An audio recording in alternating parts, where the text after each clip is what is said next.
Hi everyone, it's Emma here, and this week I'm talking through the question, why do I have back pain on my period? So I think this is quite a frequently asked question.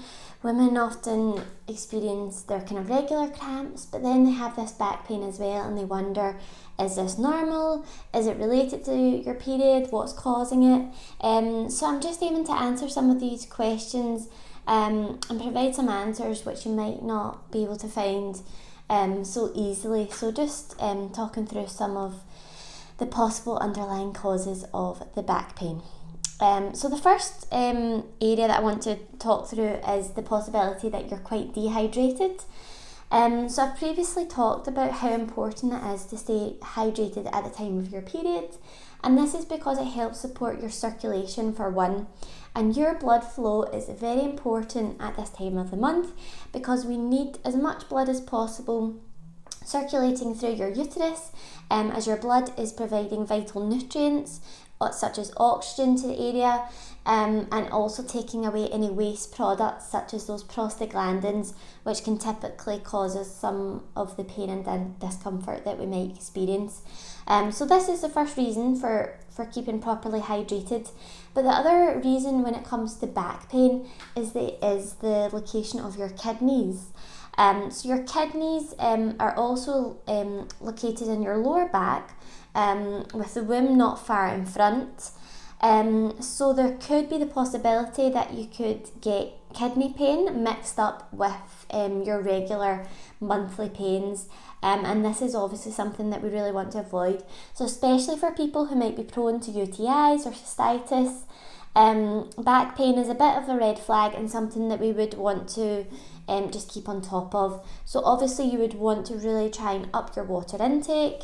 If you think you do have a UTI, cranberry juice, good quality low sugar cranberry juice is good. But obviously if that back pain is not going away and you suspect it might not be related to your normal monthly symptoms, then it would be one to get checked, as we don't want to have a kidney infection to go unmissed. So that's just another point that I wanted to raise there. The next point on my list is that your spine is under pressure. So throughout my videos I want to talk a little bit more about the physiology, the location of different key organs, because again it's often not common knowledge, it's not something that we really think about that often. So your spine obviously runs right from the top of your neck right down to the very base, just above your bum. But obviously when our period is due, our womb can be quite engorged. It's quite full, the lining is very full with all that full tissue. And when it's very engorged like this, it can potentially push into the back of your spine because they are in a very similar location. So in this situation, your spine has lots of different nerves, and it's possible that you could be experiencing a bit of nerve pain. So it would be a slightly different type of pain, and it would be quite concentrated in your spinal area. But it is really useful for me just to listen to your body and try to distinguish between the different types of discomfort, so you yourself can get a better idea of what's going on, as of course it's very, very individual. So in terms of this, if this is nervous pain as a result of the nerves, it might be located to the spine, but it may actually travel up a little bit to the shoulders or the neck or the head. It may even contribute to headaches. So that's another little telltale sign that it could be related to your nervous pain. So just some tips from me around this if you think this is what could be affecting you. First of all, posture. So me myself, I am so bad for remembering to have good posture. I find it particularly useful, I do have one in at the moment, is to pop a little lumbar cushion at the base of your spine, just where there's a little indent in your spine, and that just forces you to sit up that little bit straighter. Stretch up, roll your shoulders back and down, and that can just help to realign your spine that little bit more, and take some of the pressure off. If we're all hunched up, not only is it bad for your stomach and digestion in particular, but also your spine is out of alignment, so it could put some extra pressure on there as well. I talk a little bit about doing exercise around the time of your period.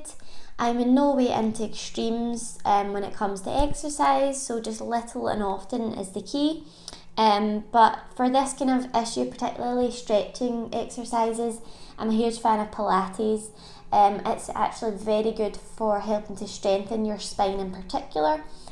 So if you do feel your spine needs a little bit of extra support, then perhaps some stretching exercises or just a half-hour Pilates class that you can access online could be one to try. Thirdly, I'm just going to talk about those cramps again.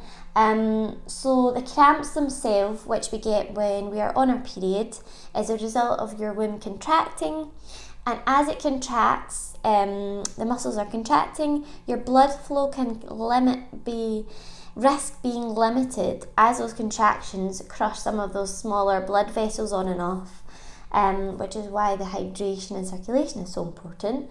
But as this happens, that's when you get the release of those pro-inflammatory prostaglandins, which can give rise to that very typical kind of sickly, horrible, achy feeling that many of us will have experienced. So yeah, unfortunately, although this is happening in the womb, as I say, the back is in very close proximity, and we call this referred pain when the pain can kind of travel through, not a far way to go, travel through, and that's when we feel it in our back. So it's very common during labour as well, during childbirth, for women to feel the pain more so in their back, and just in the same way, it's the same area, this can happen when we're on our period as well. So a tip for this, first of all, hot water bottle. It's one of my go-tos, I have to say, and you can hold this on your tummy or your back, wherever you're feeling the pain, and that just helps to, your body gets a little bit confused, and rather than sending pain signals up to your brain, it sends heat signals as well, which are obviously a bit more pleasant. But the other practical tip from me is to increase your magnesium, and I can't stress enough just how helpful this can be. So magnesium is very good for helping to relax your muscles generally, but obviously when your womb is contracting, it can help to just take the edge off those very harsh contractions. Also, magnesium is very important for helping with pain sensitivity as well. We may, in some cases, be more sensitive to pain if we're deficient in magnesium. So my advice is just to not take the risk, try to up your levels, and hopefully that can just help. Every little helps with helping to keep those pain signals in check. So as always, my go-to for upping your magnesium is the Balanced Mineral Drink. So this contains a good dose of magnesium, but nothing too high. It's just over 100 milligrams in each sachet, so it's lovely just to take this daily, either just during the time of your period or in the lead up, or perhaps you could take it for a month or two and just see how you feel in other respects as well, because as well as the cramps, we know magnesium is so good for our mood, for sleep, also for blood sugar regulation, so for symptoms such as cravings perhaps, which may also be apparent around the time that your period is due. Finally, I'm just going to give you some other little tips today in line with what we've been speaking about. So I've mentioned the magnesium, so good for so many reasons. We've mentioned water actually in quite a bit of detail to keep your kidneys quite happy, but also your digestion. So I talked about the location of the womb, and our large colon, large intestine also encompasses the womb, goes around it. And if we're quite constipated, that can add to that congestion and all that bloating. So that's another good reason for your water. Just a final product I wanted to mention as well, when we talk about heavy periods and discomfort in and around the womb and digestion and things, the other remedy just to consider is milk thistle complex. And milk thistle has been used traditionally to help support the functions of the liver. And we know the liver is very important for metabolizing and recycling excess hormones. So in the case of PMS, sometimes estrogen dominance could be having a part to play. So the milk thistle can just help support your liver to help recycle and metabolize any excess hormones that might be contributing to your symptoms. So that's all for this week. I hope you enjoyed it. Please subscribe to our Evil Go YouTube channel, and also click the bell icon if you're keen to be notified on any new videos.